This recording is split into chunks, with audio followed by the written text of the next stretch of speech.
something. I guess.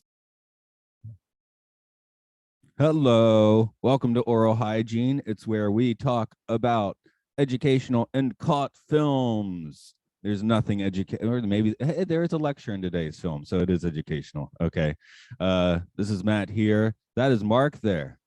Hello. That's right. Did you have dinner?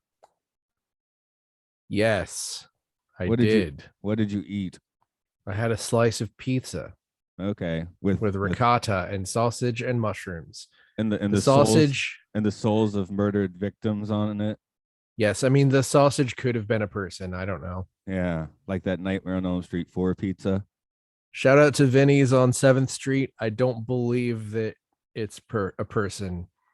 It's a good pizza place. I was But just reading. I was just reading that's Robert Englund's autobiography or ghost written autobiography or whatever. Anyway, I was talking about where they had the animatronic pizza and they had the Domino's guy was bringing late night pizza for the FX crew. So they switched it out with the animatronic one and said, "Hey, to a delivery guy, come. Hey, this one seems to have something wrong with it." yes. Very good. The one with the souls of the murdered children on it. Yeah. Fair amount of murders in today's film, Blood Feast. I don't know how many times have you seen this? Rough guesstimate, probably 6, but that's kind of a lot for me personally. I don't usually watch things more than once. Same here, but I've gotten this one in quite a few times. One thing I think both of us were doing, though, we're writing down some of the quotes, but those are like kind of immortalized in that something weird bumper, I think. I mean, if you like these kinds of films, the something weird bumper from several years ago. That's true, because it would show up on all the something weird discs, which are just really fun to watch all the way through. That's not something where I skip around. I mean, I'll just watch the trailer disc, which is like the $5 trailer disc. Yeah, that's one of the best ones. I think you can't get it anymore because there's like one of the nudie cuties had an underage person in it. Don't quote me on that, but I think that's the case. Or there was some dispute or some question about it. Well, I mean, we have we have YouTube if you want to watch like a bunch of whack old trailers anyway. But yeah, I thought you were going to say if you want to watch a bunch of nude underage people. No, I was focusing on the whack trailers. Good. Just stay focused on that. Of course, we have to deal with that in this film with what's his name? Which I did Pete. Oh, yes. He's like 50. And he's older than I'm almost certain older than Mal Arnold, who played Fuad Ramses. I'm almost certain of that. And then Suzette, whatever, his girlfriend is like having her sweet 16 or something. She is, I'm pretty sure, supposed to be in college. I think she's supposed to be like 18 or 19. Right. But yeah, it doesn't really make things better, does it? But yeah, even if that actor is like 30, it still doesn't seem right. Right. Okay. Tell us the tale of the blood feast.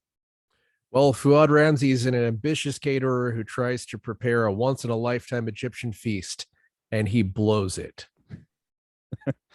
Yeah. There's some gore too. Yeah, he gets that done, but for some reason he thinks that he is just going to murder the host of the feast, and the feast is still going to take place. I do not understand this. And then he jumps into a garbage disposal truck or garbage truck and dies. I think he knew he wasn't. Oop. Did you had to do was not kill anyone at the party. That's like it's all he had to do. He had courtesy. He had it in the palm of his hand, and he's just like, no, I'm going to do this weird thing where I'm going to make you lie on a table and keep telling you to close your eyes. I mean, if you're a caterer, you're supposed to show up with the food like already ready, right? That's the point. Of course. Yeah. Yeah. No, if you're not supposed to murder one of the lambs that is the pet of the people whose party you're catering, and then put it in the sheep are having a party. Those sheeple. Yeah, don't murder the sheeple. Ow. You kill the sheeple in advance. You kill the sheep before you get to the party. Sorry, that I just bumped my tooth on the microphone because I'm an idiot. Oh, get a puffy thing for it. It Oh. also will keep it from registering your and yeah, that's for weaklings. You just Okay. like talk with a lisp so it doesn't pick up. Right. Okay. So let's see. Where were we? Catering. Don't kill the people that are hosting the party. Yeah, he already already had all the meat ready. I guess up to this point he'd had a distinguished 30-year career as a caterer. He had yes. I assume he just killed someone every time he made, or maybe he just held off on killing anyone until it was time for the blood feast. Yeah, yeah. That wasn't entirely clear. Yeah, I think he once in 5,000 years. Right. So he obviously hasn't done this before. I don't know if it's obvious, but I guess he hasn't. I mean, I assume he served some human meat to someone at some point, but yeah, but I don't think he's 5,000 years old. Yeah, well, I mean, maybe there was like a semi-blood feast. Okay, this is the 3 times in a lifetime semi-blood feast. Yeah, maybe there's just a casual blood. Because blood wedding? He has a pretty nice storefront. He has a nice sign. Yeah, you got to kill a lot of people to get that nice sign. Right, exactly. So, I mean, that also there is a Blood Feast 2. So I don't think that Blood Feast 2 takes place in the year like 69, 63, but right. Maybe it does. I hope it does. I haven't seen I hope so. No, I actually watched part of it. It was super not good. It was bad, not good, bad. Oh, that's too bad because Mal Arnold's still in it, right? No, he wasn't in it. Oh, okay, because he wasn't that old when he wasn't that old when he made this, was he? No. I'm Herschel Gordon Lewis actually directed the sequel. It was in like 2010 or something like that. Yeah, that's what I was thinking. I knew somebody OG was still doing it. So you can't. There's just a thing with quote good bad movies is you can't tell a bunch of people do bad acting, we're going to make a bad movie, and it does not work. You have to have people who are inept trying as hard as they can. Right. Well, if you don't, if you want more of this, then you have the Gore trilogy. You can watch there's plenty of Maniacs and the Gore Girls, and you're good to go. I would argue that most of Herschel Gordon Lewis's original movies are pretty even. I mean, they're a pretty equal quality. I mean, you can entertain yourself for hours. Yeah. They're all pretty watchable and pretty enjoyable. You start watching. I guess you can watch his Nudie Cuties too. Oh, you farted. I don't know about those. No, I think Blood Feast is like the crew is like Saturday we're making a Nudie Cutie and Sunday we're making Blood Feast, something along those lines. Probably so. I know that whenever you hear a radio announcement that talks about someone murdered, it's definitely Herschel Gordon Lewis's voice. Oh yeah. You can tell. Yeah, you can tell because he's the one who did who was the narrator for most of his trailers, including the trailer for the movie Something Weird, where it's like the iconic thing where he goes something weird. Yes. Every few seconds. Oh yeah, okay, now I remember that. Again, I haven't watched my trailer disc for some time, but his voice is very similar to David Lynch's voice, which is pretty interesting. And probably just a Midwest thing if he's from the I don't even know if he's from the Midwest. Yeah, because this film was shot in Florida, I believe. It's just an American mid-century thing. Right. So let's see, Mal Arnold, and then God, now I didn't write it down. Is it Suzanne or Suzette? Suzette. So I think she was like a Playmate of the Month sort of thing. I don't think so. I feel like she came from like some kind of a like sketchy modeling career. So okay, obviously they were like, you can act. Why don't you be in our movie? Really? I can act. She's far from the worst actor. Her mother's much worse. Yeah. Well, Tony's the worst, isn't he? Oh yeah. I'm like, what kind of acting school did he go to? Scream, scream sadness. I don't know. The screaming sadness school of acting.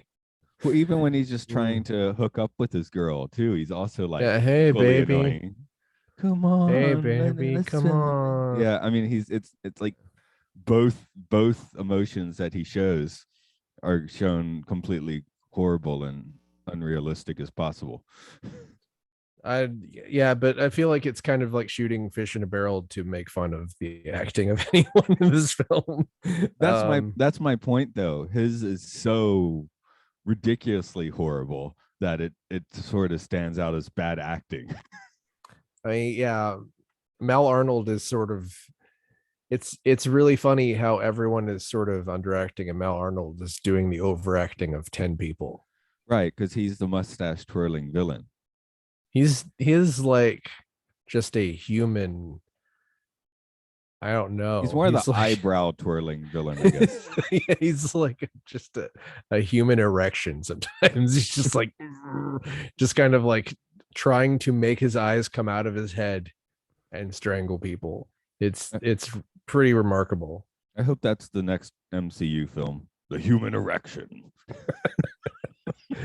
I mean, that may be in a comic book. Yeah, there are so many. Yeah, probably. Okay, but at least he has motivation, I you mean, know. there's a dog welder. He's got his Dog welder is the thing. You know about dog welder? no. He well, he welds dogs to people. He Oh, welds dead dogs to people. And then what happened was he died, and then someone bought his welding equipment at a pawn shop, and then the spirit of dog welder possessed him, and he became dog welder too. And he also welds dead dogs to people. okay. This is in a Marvel comic. No, DC Should be. comic. Oh, okay. I was just like gonna see if you were gonna say DC if I said no. Well, there are plenty of other options, obviously, but no, Right. DC Comics. He Okay. was considered for inclusion in James Gunn's Suicide Squad, but he decided that he liked dogs too much to put Dog Welder in the movie. Yeah, okay, I can see that. That makes sense. Um, I was gonna say that Fuad Ramses at least has like some motivation for what he's doing because of his love for Ishtar or Etar. I don't know if Etar is a thing. I tried to search for Etar. I think they just sort of put that in this movie because They're gonna eat. I guess That's the lady with her face cut off misheard him. Was right. unclear. She might have not been pronouncing things very well. You know who's responsible for all these deaths? The Popo, the detectives. I mean, Pretty much. Yeah, they're all just screaming about why can't we have a lead? No. And then when Pete finally figures it out, like pretty much he figures it out 6 or 12 hours after he has all the clues he needs. And yeah, then brags about it for the last 10 minutes of the film. he just needs time to think. Well, Ishtar, Etar, of course. Book club. Right. Well, that's yeah. He was, kind of having a little rap one and have Ishtar and Etar, and eventually noticed that there is some similarity between the two. So, So what do you know about Ishtar? Ishtar, I guess Ishtar goes in with is the name for several different of the same goddesses, which That's would go from back. the 2 minutes of research I did. Seems like she's a fertility goddess and Yeah. sort of a goddess of just eating. Yeah, I think I don't know. she's not just eating, but yeah, she's the food, the grain. food. Yes, she would. Yeah. I think she's the daughter of the king, the Earth King gods, right? And eventually Yeah. runs off to India or something. I think the cannibalism thing is very tacked on. Yeah, the cannibalism thing's very tacked on. Also, so now I posit you this question: is this movie racist? that's too stupid to be racist. I mean, since it's an Egyptian lead character, so I mean, even though it is a white man in brown face. So it does have representation. Okay. It does have representation if you count that as an Egyptian, which you shouldn't. But no, you shouldn't. See, see, it's so stupid. I just think of him as Fuad Ramses. He's not, I don't even think of him as an Egyptian. He's Fuad Ramses. It's because he's 20 times better than any other actor in the movie. It's hard not to get wrapped up in his like, just daring and screaming. I did put as one of my notes. It's not that his talking sounds suspicious. It's just, he's English is not his first language. So yeah, I mean, he's sort of like, oh my dear. He's sort of doing a fake accent, but it's sort of unclear what kind of fake accent he's doing. Exactly. So and everything is like, maybe I don't mean what I'm saying right now, or I have a nasty secret, which I think that's just because of his speaking not his native tongue. Probably he's evil. I actually was thinking that this movie is really like a metaphor for Marxism, and Fuad is just taking out the bourgeoisie, or anti-imperialism. I mean, you could draw parallels to a film called Eat the Rich, which is a British improvised comedy film that's sort of a Motorhead movie. Yeah, but that is definitely about Marxism, and this is maybe a little tangentially related, but the rich were eaten, but I mean also the middle class were also eaten, so it's right. I don't know. And also the rich ate the dead people. I guess no one actually ate any of the food, did they? Do you think they were like, we can't have them actually eat the food, that would be going too far? Yeah, they did just premiere the world's first gore movie with this one, so that is true. I feel like that wasn't a bridge too far. I think they just didn't want to be bothered to actually set up a feasting scene, because they were just in like someone's living room. Yeah, the legs looked pretty rough. I mean, they looked like someone just painted some black paint. So can we talk about why is all the blood so bright in this film? Because that's awesome. You think that was a stylistic choice? No, I think maybe there was just no precedent. There was no precedent for that much blood. I'd say no precedent for that much blood. And up to that point, most genre films would have been black and white anyway, so it wouldn't have mattered what color the blood was. That's a good point. This was 1963. Yeah, I mean, Dawn of the Dead, 78 still has this kind of bright red blood, right? I don't know if it was this bright. Maybe it was. It was close if it wasn't this bright. So it was certainly stood out as very red. So I'm trying to think. How about the Wild Bunch? Have you seen the Wild Bunch recently? Not recently. Do you remember what color the blood is in the Wild Bunch? I feel like that's still pretty brighter than what we would see now. It might have just been like the Hollywood mixture. Well, not that this is Hollywood, but maybe yeah, definitely not Hollywood. This is go to the Sherwin-Williams and shoplift red paint while someone's setting up a shot around the corner. Right. So that's why the blood is this red. You just answered the question. It is. Yes, it is. I don't think that H.G. Lewis had like a blood mixing guy. I think he was just like, get some paint, put some liver and dip some liver in this paint, and then that's what happens. That's what's on the knife. I really don't like liver. I've never had it. Oh, here I just found sorry, I'm jumping back to 5 minutes ago, but my actual note was, you're just racist if you think everything Fuad says sounds suspicious.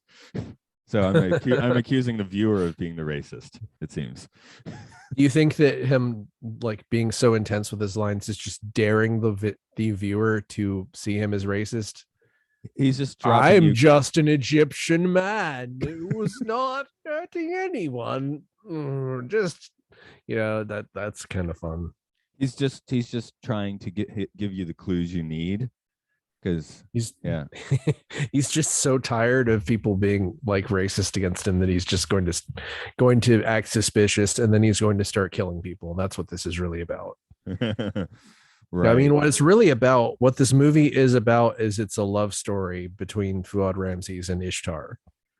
Yeah, yeah. Still better love story in Twilight, right? True. It's doomed, but it's a doomed love. There's like all those times when it cuts to Ishtar and she just looks sad. Yeah, yeah. She was Like, why are you whipping this girl in front of me? Yeah, yeah. Ishtar. Yeah, I don't know if Fuad really knows. He doesn't really know how to please Ishtar. It feels like Ishtar would have protected him, maybe told him not to jump in a garbage truck. Right. Well, Charlton Heston got away with it in Soylent Green. That is true. He also jumped right out of the garbage truck, though. He didn't try and stay in it. That might have helped. It's the future, and garbage trucks don't work as well in the future. No, they work better. They're scooping piles of people and tossing them in the trucks in that movie. Well, maybe there's just all clogged with people. Well, like, if they're gathering so many people, then who cleans out the garbage trucks? I see what the problem with your axle is. Got a person in it. Yeah. Yeah, but you can't do that because you're also in the truck. Right. Just like just yeah. Do you think they got the number of that garbage truck? Did he just kind of drive off? And no, he did stop, didn't he? He literally was just like the guy. We're still talking about. Are we talking about Soylent Green, or are we talking about Blood Feast? Blood Feast. Okay. No, the guy is just like kind of like wipes his brow. It's just like whatever, and he just like lowers the lid and just gets back in the truck and just goes on with his route. That's what happens. Okay, yeah. Which is incredible, and I'm sure that was not an intentional choice, but it's just like, well, another guy in the truck. Oh well. Well, he's like the reports I'm gonna have to write. It's like, I'm gonna have to pick up so much garbage to cover up that corpse so no one notices it. Yeah. So I mean, does that come down on him in the end, you know? It'd be great if there was a sequel to Blood Feast where it's just like a courtroom the garbage drama. Truck driver who has to like figure out where to put this corpse that he shouldn't have. I mean, I mean, who killed Fuad? It wasn't quite suicide. I mean, you know, because he's too stupid for it to be suicide. So I mean, doesn't the truck driver have to like pull a lever and make the thing? Or I guess it's just automatic when if you're a garbage truck driver, email us and tell us. Yeah, I like. Is it possible?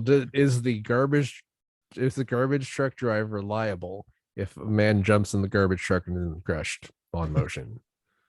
They got to teach you that in garbage truck school. I mean, yeah. Garbage truck school.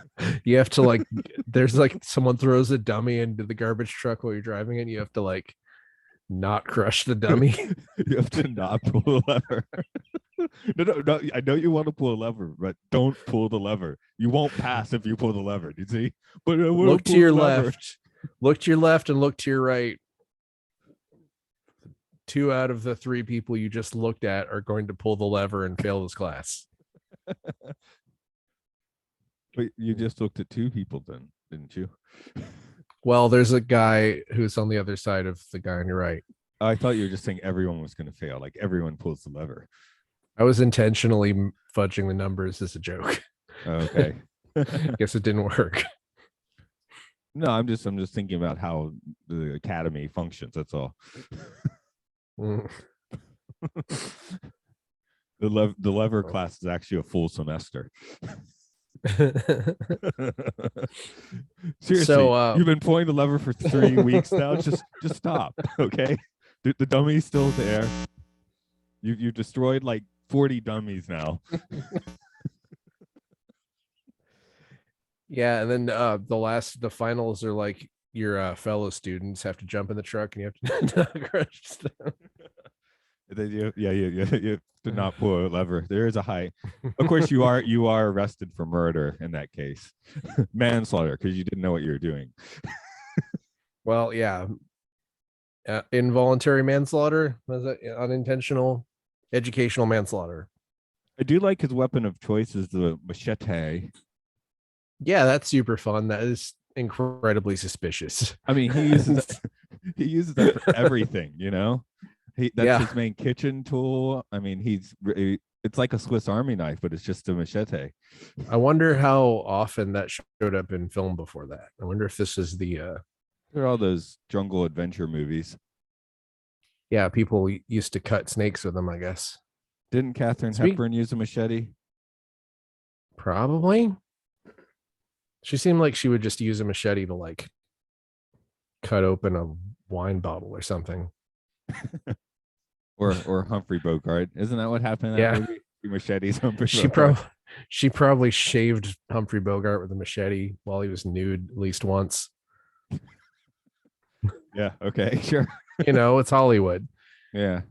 So there are a couple of scenes that I really think were weirdly long that I think H.G. Lewis was, and this is a known thing where he would try to make movies as short as possible because it's exploitation, but also you had to like make them long enough.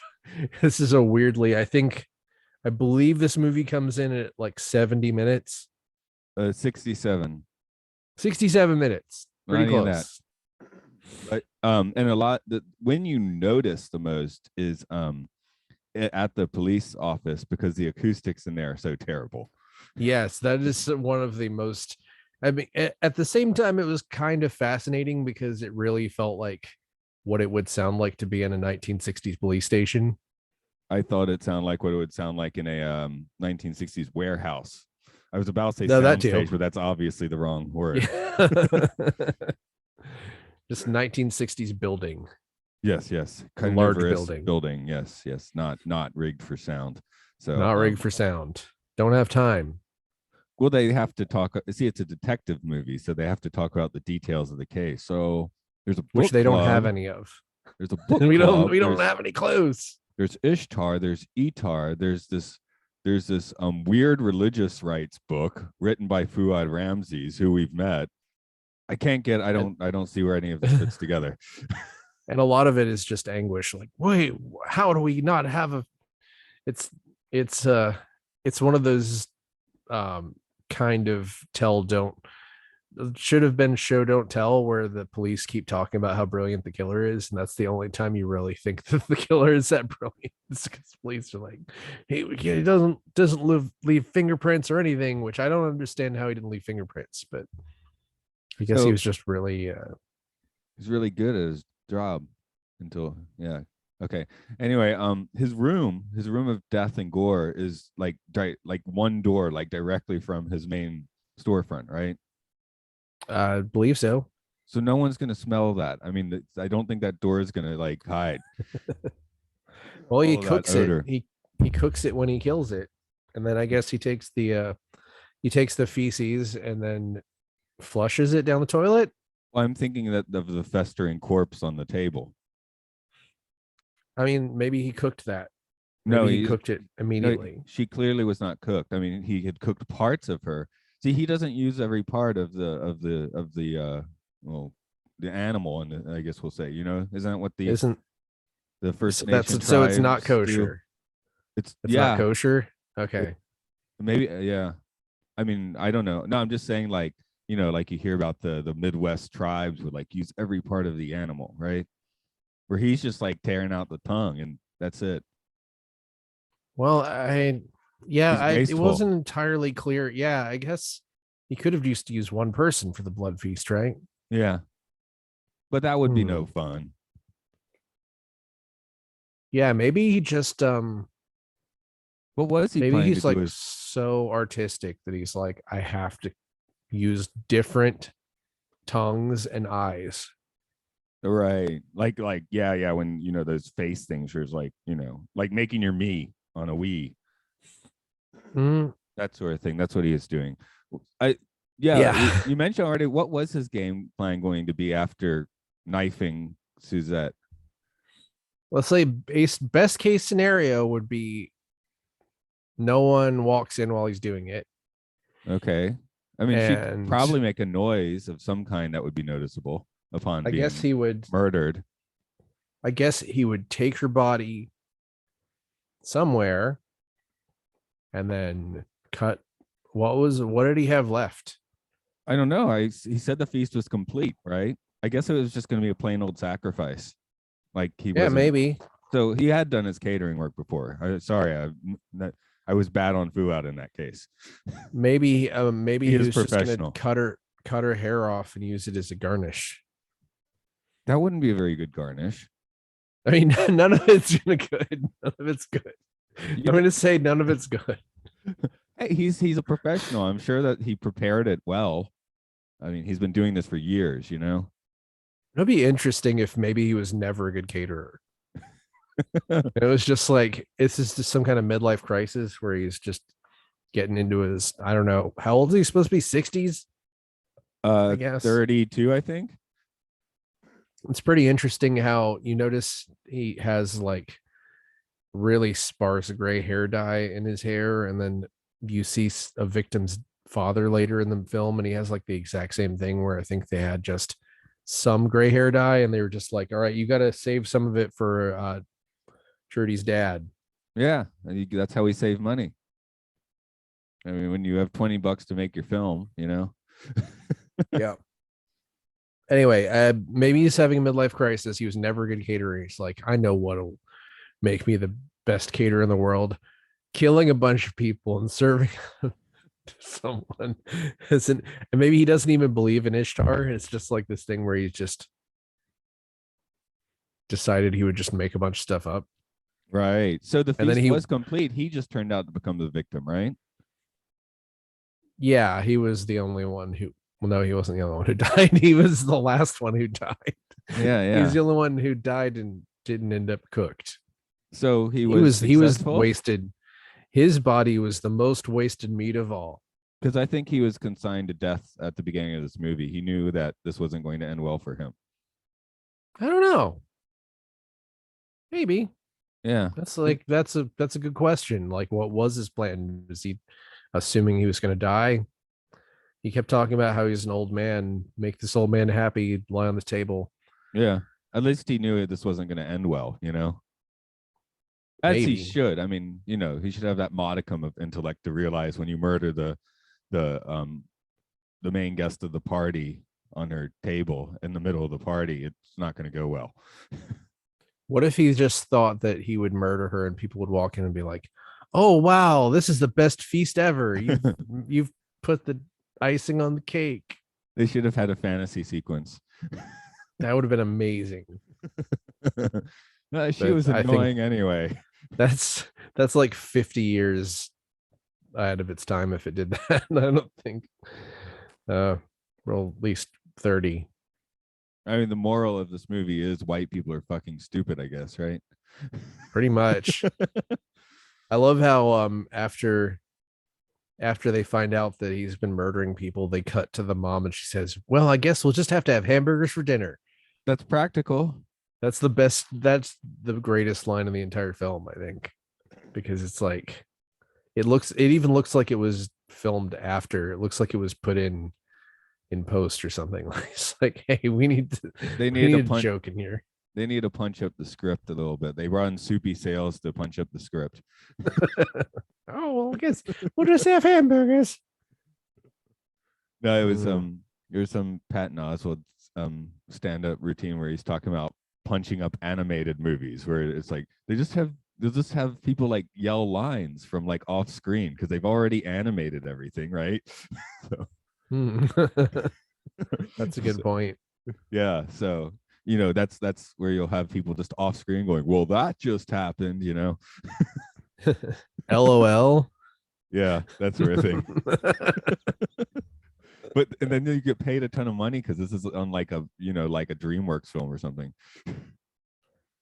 Yeah, I'd imagine. I don't know. Animated. The idea of producing animated films is terrifying to me because you have to plan these things years in advance and then wait for a computer to render them, and that's why the punch up stuff usually comes from off screen in that case because you can't redo that. I mean, I guess now you can just composite more. Who knows? Yeah, I don't know how they do it these days.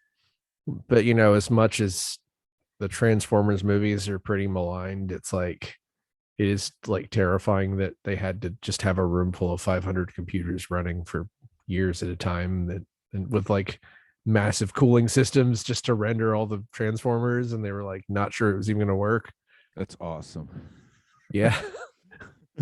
How ironic that machines have to render machines. It's like the gray goo. Yeah, yeah, okay. They're So replicating themselves. So in that way, Blood Feast really is like Transformers as he's feeding people back to people. Yes, it's red goo. This is the original Matrix. It is the Matrix. He's just trying to insert people back into the Egyptian Matrix. Right. So he's a hero. Okay. I mean, he tried. He was trying to be a successful caterer. Then failed miserably. Yeah, if he just hadn't jumped into a garbage truck, even though to be fair, the cops did chase him a long way without shooting him. Well, they want to take him a lot. I mean, he's an old man. They were pretty sure they're going to catch up and be able to tackle him until that garbage truck got in the way. Yeah, with a weird limp that just was random and kept changing legs. Yeah, that was fun. Oh, you give one knee a little rest. It's okay. You switch to the other one, right? Yeah, that's exactly how limps work. Okay. Anything else you want to say about Blood Feast? It's your big opportunity. It's great, you know. I love Blood Feast. It's super fun, even though we've probably just been like taking a dump on it for 40 minutes, but it's it's a fun movie. It is an amazing piece of pop art. I prefer it to most like Halloween movies.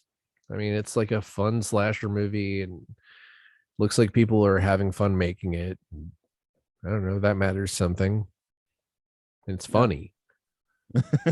It's funny. Right. It's funny intentionally and unintentionally. Yeah, and you get weird gore in one shot of the Sphinx. Yeah. Yeah, kind of like the titles are scary. It's produced by Box Office Spectaculars Incorporated, so it has to be good, right? They live up to their name, yeah. Oh, and we didn't even talk about the soundtrack, really. Great soundtrack. It sounds made up. It sounds like that's probably yeah. That they almost could have just done it acapella-ly.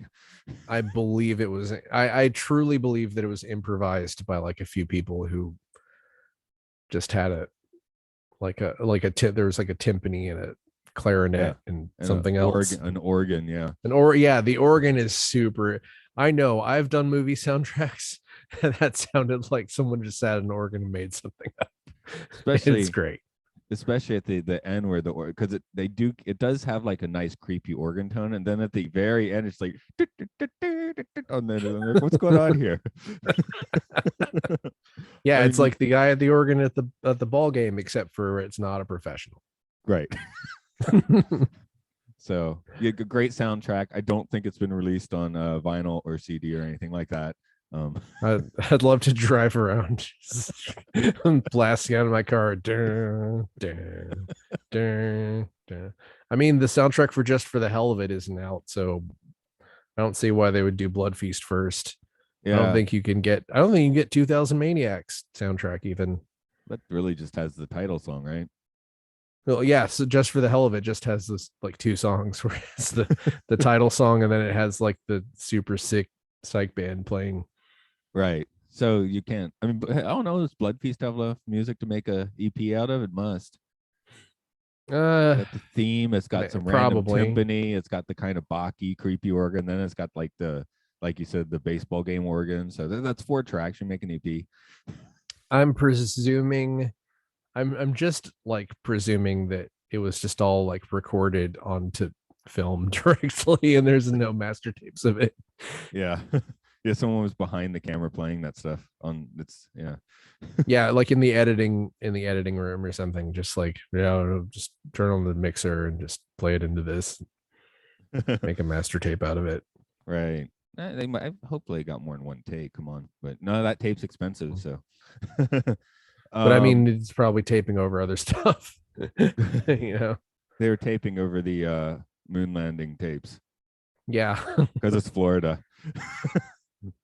Yeah, well, maybe the moon landing was taped over this. Who knows? And by the way, I know the chronology for that doesn't work at all. I just felt like saying that. Yeah. Well, I mean, hopefully, hopefully they didn't tape over the moon landing. Right. They said they lost all the tapes. Yeah, I know. I mean, I'm saying hopefully they didn't tape over it, so when they find it, Yeah, it's there. I think that might have been the thing though. I think they were like, "Oh, we taped over them," which is a lame excuse, but whatever. I mean, if there's anything you want to tape over, it would probably be that. Yeah, because it had all the Transformers on the moon, right? So Yeah, you want to tape over that and the cube shaped hut, I guess. right, yeah. So anyway, I guess we're finished with the feast. You've had your fill. Yes. Okay. This is Oral Hygiene. It's at Oral Hygiene Pod on Twitter. It's on Facebook. There's lots of podcasts with Podcastios on Patreon. We do Matt and Luke's Sci-Fi Sanctuary, talking about sci-fi. Time Enough Podcast, talking about the Twilight Zone. There's some Pokemon. There's some Monster Hunter, that sort of thing. I maybe you have a. Did you want to say your thing? Oh, if you're near Atlanta, what? If you're near Atlanta, the Buried Alive Film Festival is January 20th through 23rd. See slasher films and weird avant-garde sci-fi and things that are actually intentionally good. Okay. But I promise they're as fun as Blood Feast because we all love Blood Feast. Mm-hmm. Hey, you know, the third or fourth year we had the film festival, the documentary about Herschel Gordon Lewis won Best Picture. There, so there's some Blood Feast love right there for you. And we at one point screamed a print of 2000 Maniacs on film during the film festival, and it had a defect in the print where they go to do the barrel roll, it's all slow.